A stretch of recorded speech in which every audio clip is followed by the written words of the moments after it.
adverse weather conditions that are coming their way and how to avoid them. We've got the best boat, we've got the best equipment, and we've got the best crew. But you're missing a sat phone. But we're missing a sat phone, yeah.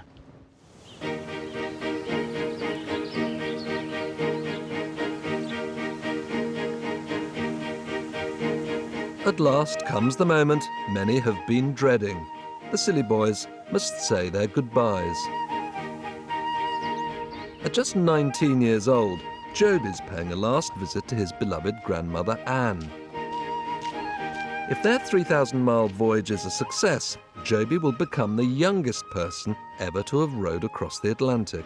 It's going to be quite difficult, isn't it? You're not going to be earning any money during that time. But, I'll be saving money, so I won't be spending it in the pub. well, no, that's true.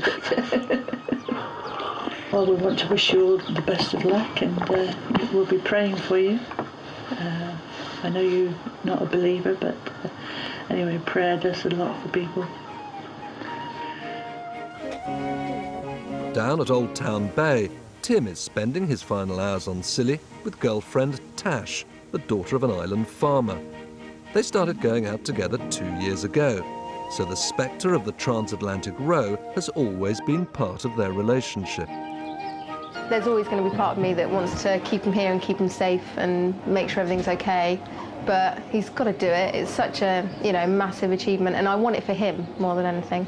I imagine there'll be quite a send-off party. Yeah, I reckon there's going to be a lot of tears, but a lot of smiles as well, that they're going and doing it. I hear you've got a very special piece of jewellery. Can you tell me what it is? Yeah, it might sound a bit sad, but it's my worry ring. But what's the purpose behind it? Well, it's called a worry ring, so it's just something to sort of, fiddle with, I suppose, while you're sat there worrying. But do you think it'll help in tough times ahead? I don't know if it'll help. It's nice to look at. Up at his house, Chris is studying the latest North Atlantic weather charts. They need to follow a more northerly route to take advantage of favourable currents to carry them home to Scilly. But Chris is taken aback by the appalling long-term forecast for their planned departure from New York. There's an awful lot of headwind. There's a whole lot of, we've got 7s, force 8s, force 9s come across there, so... Force 9 gales? Force 9s, yeah. You're going to see 40, possibly 50-knot winds. You could have wave heights of 30, possibly 40 feet. Hello, body. Very much in Chris's mind is the fact he's leaving behind Sophie and Evie, his 2 young daughters. You're in a little boat, you're looking at a wave up there. I mean, there's lots of tons of water that can hit you. They can capsize you. Down on top of you. It could potentially come on top of you, yeah. That could be a capsize, or even worse, a pitch pole. A pitch pole is when the boat is turned end over end, which I'm told is not very pleasant. Just expect the worst, because it may well happen. What is ahead of us isn't going to change at all, but it brings home what you're leaving behind, the people you're leaving behind. But more incentive to crack on and get home a bit quicker, isn't it? Are there any little regrets? Any sort of tiny part of you that wishes you weren't part of this at all? No. I'd rather try and fail than not bother trying.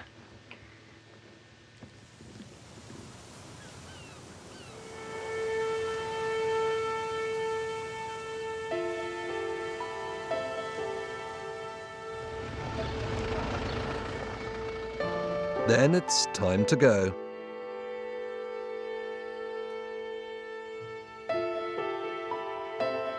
Joby and Tim and his family and friends set off down the main street to the quay, where the Scillonian is waiting to take them to Penzance on the first leg of their long journey to New York. Up at the airport, Chris is setting off ahead by plane. He's several important tasks to complete on the mainland, and he's also anxious to avoid a big fuss being made of him leaving, which might upset his daughters.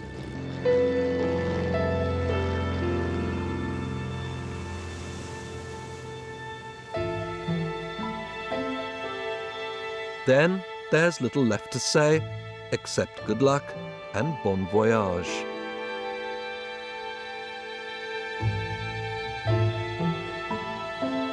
one thing the boys do know for sure. Whatever happens, they'll be carrying the hearts and the hopes of all the islanders with them.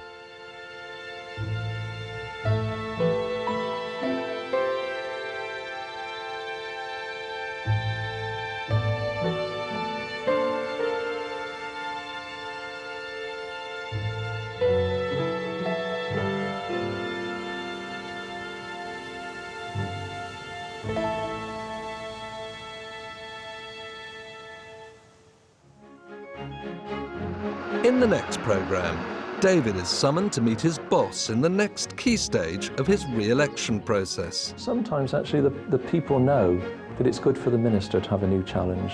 And so if that vote goes against him, he leaves. That's how it works out, yes. That's it. Heike reveals her new plan to try to earn a small fortune. That's nice. You're used to this, Heike. Yeah. You used to do this for a living. Yeah, 20 years ago. And in New York, all seems set fair for the voyage of a lifetime. You're looking very confident. Well, I'm guessing we're going to do all right.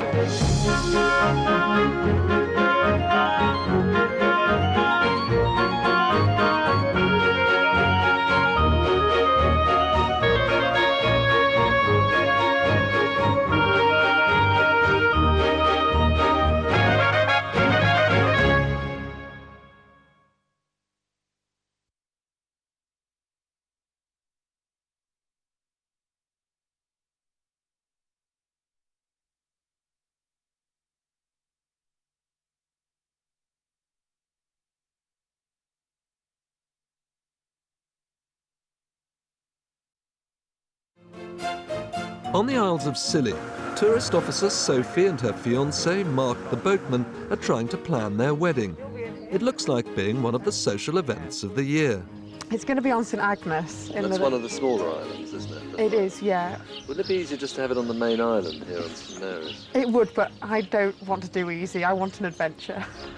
The Methodist minister, the Reverend David, begins a new regime. Soon the islanders will have to make a decision about David's future on Scilly, and many would be sad to see him go. Well, when have we got to vote for you to stay then? Because I'm not going to miss it. What would you think if it was decided that he had to go? Oh, I'd be disappointed. Yes, I would be disappointed because he's very good. The Scilly Boys' rowing boat is loaded onto the Scilonian for the long journey to New York. For the 4 island men who are planning to row her the 3,000 miles back home to Scilly, it's time to say farewell.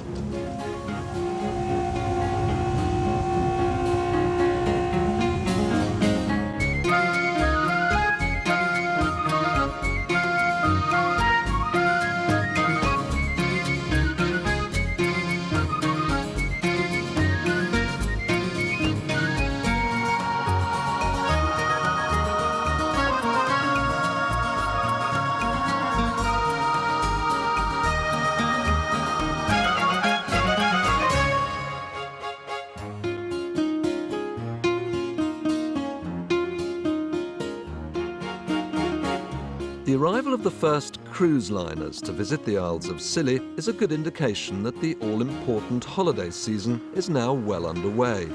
Usually the cruise passengers spend well, but this year there's a certain nervousness in the air. Everyone on Scilly is waiting to see what will be the impact of the credit squeeze on the British economy. Tourism is virtually the only source of income here, and a bad season could be ruinous. Hello, welcome aboard the Britannia. On our way back to St Mary's. We'll be back in just under 50 minutes. Mark the boatman has put thoughts of his upcoming wedding on the back burner as he, along with most of the other islanders, start a 7-day working week. What sort of season are you having, Mark? Quiet. It's picked up today. It's a bit better today, but it's on the whole. Quiet. It has been quiet. Are people feeling the pinch, do you think? I think we have to put a lot down to the weather, really. It's not really been settled, so hopefully from now on we should have a fairly good season. You boatmen are always optimistic, aren't you? Yeah. You always say that. Yeah, it's always a tough season. Mark's fiancée, Sophie, runs the tourist office on the main island of St Mary's, which is also now open every day. she and Mark won't be seeing much of each other for quite a while. Yes, but do get there just a touch earlier. Yeah, okay, yeah. Well, I think people are still, passionate about Scilly and still come, but obviously it just affects on their spending when they get here. So, with the transport operators and the cost it is to get here, sometimes it sort of leaves less money then for sort of eating out and luxuries and treats once you get here. So it's not stopped people coming, it's just a question of them having a bit less to spend when they're here? I think so, yes. I think people still love Scilly. There's still that passion and that sort of desire to come here on a holiday, so they still come, but it just means they're a bit more careful when they get here. So it's all hands to the pump. It is. Extra pounds Absolutely. You've got to make hay when the sun shines. In a place like this, even the tourist officer needs a good pair of sea legs. One of Sophie's key duties is to get out to the cruise ships as soon as they drop anchor and start selling the islands and their facilities to the passengers. Given the current climate, this looks like being a much harder task than in previous years.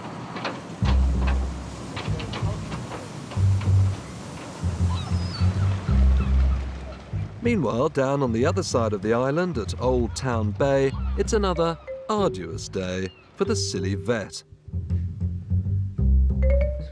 Business has been even quieter than normal for Heike. She's been struggling financially ever since she's been here. And whilst there are moves to provide new equipment for her surgery, she badly needs cash, and quickly. Heike has an idea which has emerged from her previous life as a young and glamorous model in America.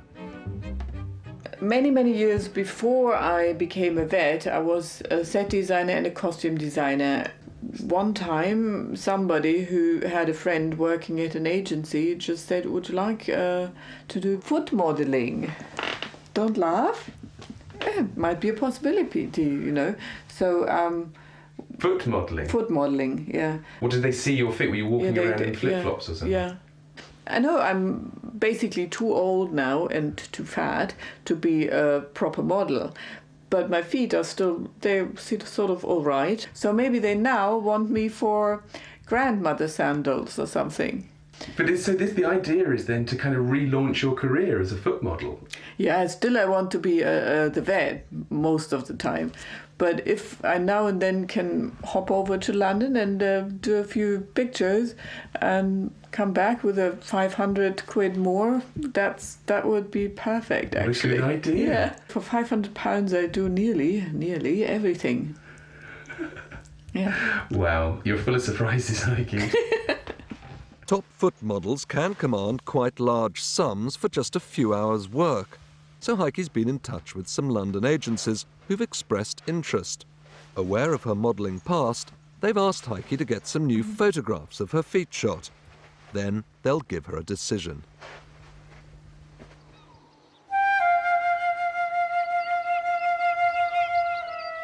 Religion still plays a very significant role in this isolated community.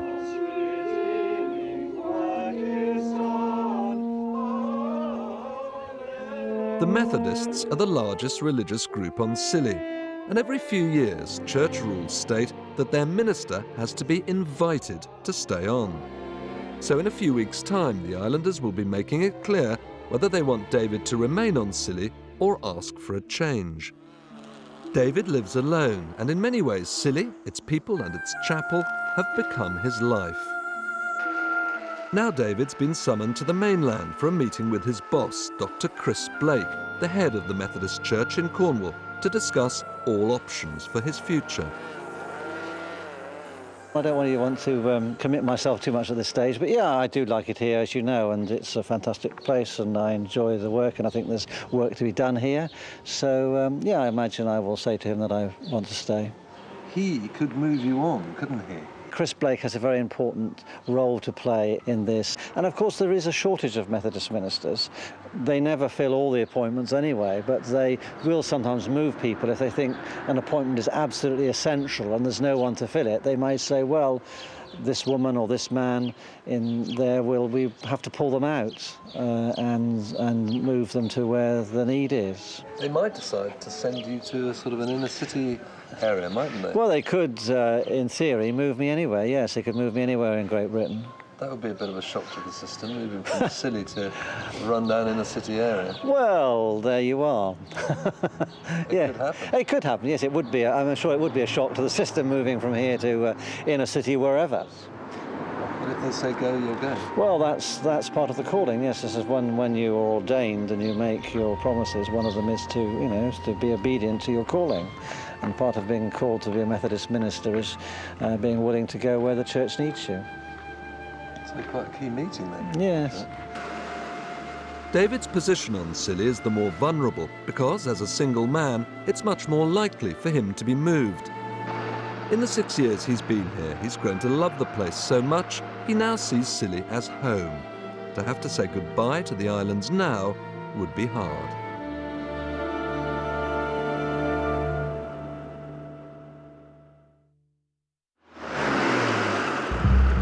Recently, things have been going from bad to worse for Heike the vet. She's been having to get around in an ancient Land Rover borrowed from a local farmer because her own car is out of action. It's not exactly helping her image. What's it like to drive, Heike? It's very hard to drive because it's no power steering, and the steering wheel is almost not movable. So I'm going to get muscled like a man. Today Heike is visiting the airport to pay a visit to her friend Nigel, who runs the Airfare Cafe, and whose bacon butties, using his own home-baked bread, have become something of a local legend. Like most people on Scilly, Nigel has several jobs. He's one of the island's relief postmen and part-time photographer. And it's because of his skills with the camera that Heike is calling to see him now. Right, so it's just get the photos. Do they want just your feet, just your toes, ankles, calves, up to the knee? Yeah, sort of half calves. What do you think of this request? One of the slightly more bizarre ones I've had to do, but very enjoyable nonetheless. I'm sure it'll be good fun. I've done modelling photography, I've done wedding photography. I've never actually had to photograph feet before, so we'll give it a go. You've never been asked to photograph feet before? Not specifically, no. Feet as part of a body, but not feet as such. So let's get some close-ups and see how well it goes. Do you think she's got nice feet? I think they're very nice feet. Yeah, I'm not going to say any more than that. We'll see.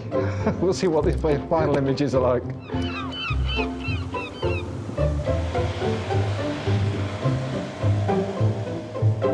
Just down the road from the airport, Sophie and Mark have managed to grab an hour or two together to try to catch up on their wedding preparations. Drawing up an invitation list for what will be the wedding of the year isn't easy. Because you're both so well known, there are bound to be people, aren't there, who are going to expect to be invited? Yeah, I really hope that we don't offend anyone. I know that because we're both from the mainland, we've got essentially quite a lot of friends and family still there, and so I think that they're very understanding in the fact that we'd want them to be there as well. Yeah. It's a bit of a tricky balancing act, though. Trying to keep it is. Happy. Yeah, it is. Absolutely, mind you, that's weddings all over, isn't it, really? Yeah. It's Sophie's dream to be married on the tiny island, a 20-minute boat ride to the southwest, St Agnes, probably the remotest of the Isles of Scilly. She holidayed here every year as a child. This is where everyone and I used to come, and we used to run up the hill when we arrived on the first day of our holiday when we got off the boat. And the first thing we'd do was race over and see the tortoises. So I think they're called Scilly and Billy. But, all right. How many years did you come as a child to Scilly on holiday? I came for the first time when I was 3 months old. So from then every year till I was 16. You were brought up here, Mark, weren't you? Since we were 6. And got asked if I wanted to go around as a young lad on the boat and help clean the boats and go out on trips, and sort of my life progressed from there really into boating, and here I am still today. Enjoy it as like my first trip. So you're both here for the rest of your days then? I hope so. Mark tells me I'm contracted to him for the next 98 years. Back on St Mary's at Old Town Bay, the island's chiropodist Auntie Chris has an important appointment. Hello. Chris has agreed to manicure Heike's feet for her key photo shoot. On one condition. Oh, thank you. Leo, the troublesome bull terrier, must be banished to the garden. Do you take any medication? No. No, you don't. That's Absolutely fine. nothing. You don't- Sometimes a headache, you know, And you take- ibuprofen or something. yes. The one here, the big toe, a cow, what happened a to cow that? had stood on it Yes. weeks ago, and now apparently the nail wants to say goodbye a little bit. A cow stood on it, did The you cow say? stood on it while I Oh. treated her. That was Yes. painful. Mm. Sorry, is that painful down there? Yeah.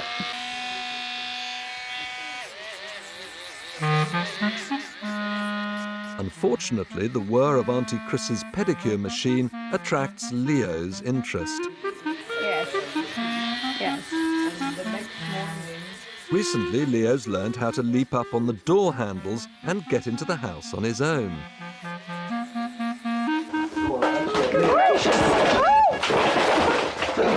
Leo. No. Come. No. No. Get your foot out there. No. Out. Oh dear, this wasn't what Auntie Chris had in mind. Yeah, that's fine. Don't worry. Well, I've got two big scratches now. Oh, no. Oh, well. We'll put some antiseptic on that. Over on St Agnes, Sophie's reliving her idyllic childhood memories with Mark. I used to come down here both with my family and also with my sister in the evenings after dinner. We used to go and play on the slip there.